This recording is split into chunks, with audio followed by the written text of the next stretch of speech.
Entering this forest is like stepping into the mystery. You come here and you feel a sense of reverence. It's very humbling. Marty McCall of Friends of Opal Creek showed us around the area. This, I would say, along with Opal Pool, is the most popular place for people to visit when they come to Opal Creek. A lot of activity here in the summer. Friends of Opal Creek is a private, nonprofit group most responsible for gaining its protection. There are other wildernesses. There are other old growth stands, but there aren't others like this. Opal Creek stands out among surviving old-growth areas because of its proximity to population centers, its relatively low elevation, and its size. At 35,000 acres, this watershed still functions like a virgin forest. This is an intact ecosystem. It has all its arms and legs and vital organs, and that makes it very unique, very special. Opal Creek remains intact because of an unusual combination of geography, luck, and dedicated supporters. Steep canyon walls kept the watershed relatively inaccessible for years. Miners did hike in here in the mid-1800s when gold fever was sweeping the west. This is the Golden Bear mine, and it goes back in here about 800 feet. You can see there's quite a bit of water in here. You think of those miners and coming in here day after day and hacking this out of this rock. That looks like some copper there. In fact, quite a big chunk of it. Once we get the light on it, you can see there's quite a bit. But a mine like this one probably never paid. Oh, no. This was probably a hard luck story. Miners never did find enough gold or copper to make it pay, so their hard luck spared Opal Creek from potentially damaging gold mining operations. But the mining history didn't end there. This old camp, called Jawbone Flats, survives from a second wave of mining that hit in the late 1920s. Zinc and lead deposits fueled this small boom. I think there were 27 buildings at Jawbone Flats by 1934. But again, luck was on the creek side. Miners separated the ore with a water flotation system that didn't foul the creek. There were no chemicals essentially used, which is very lucky, and they didn't do any strip mining. Today, this area still has some of the purest water in Oregon. The zinc mines did, however, open access into the canyon. In 1930, miners built the first road with an ingenious design that survives today.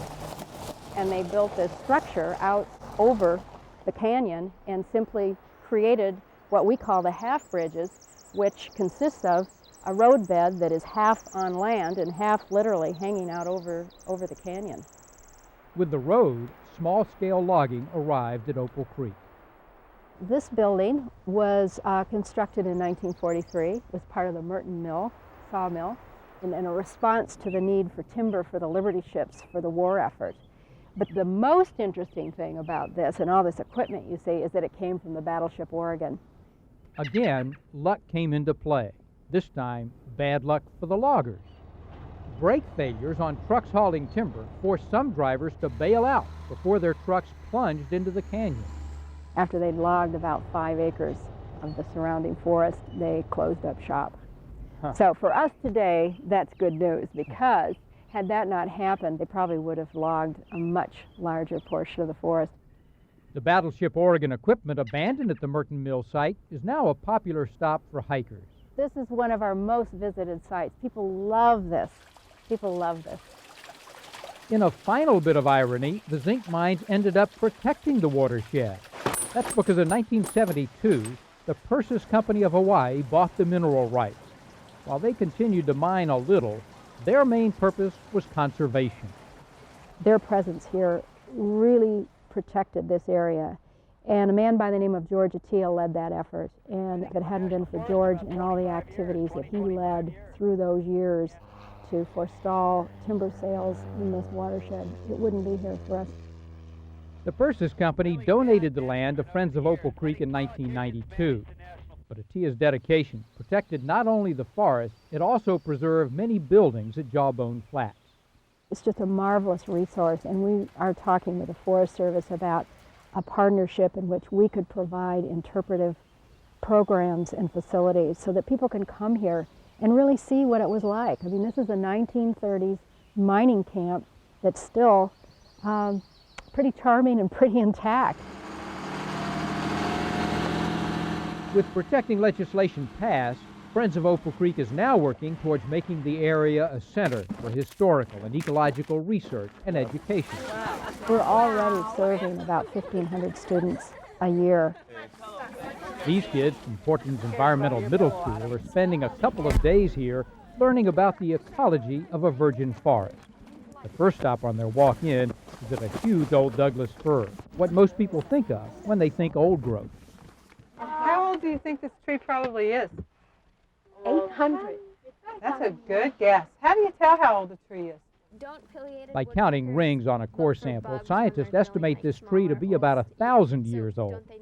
The students learn, though, that Douglas fir is gradually giving way to other species. In here. You'll see more cedar actually in here because we're close to the stream.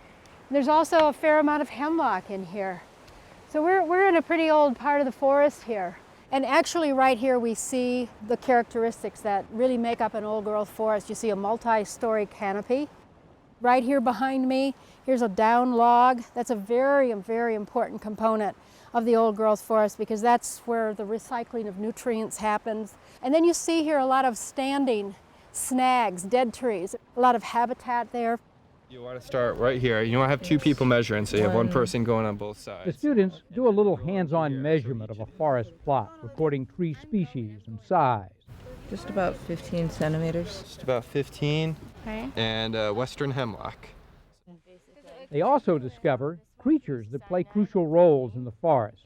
The cyanide millipede eats needles from fir trees, thereby recycling the nutrients. In short order, the students have learned that the most important characteristic of old growth isn't big trees. A lot of different kinds of trees, of animals. Yeah, a lot of species diversity. The students stay the night at Jawbone Flats and learn a bit about the logging and mining history, too. How good can you see in there?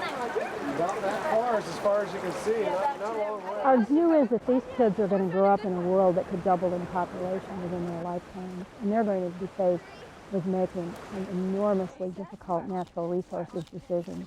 We would like to give them some of the tools, to introduce them to some of the options, the alternatives, and the consequences.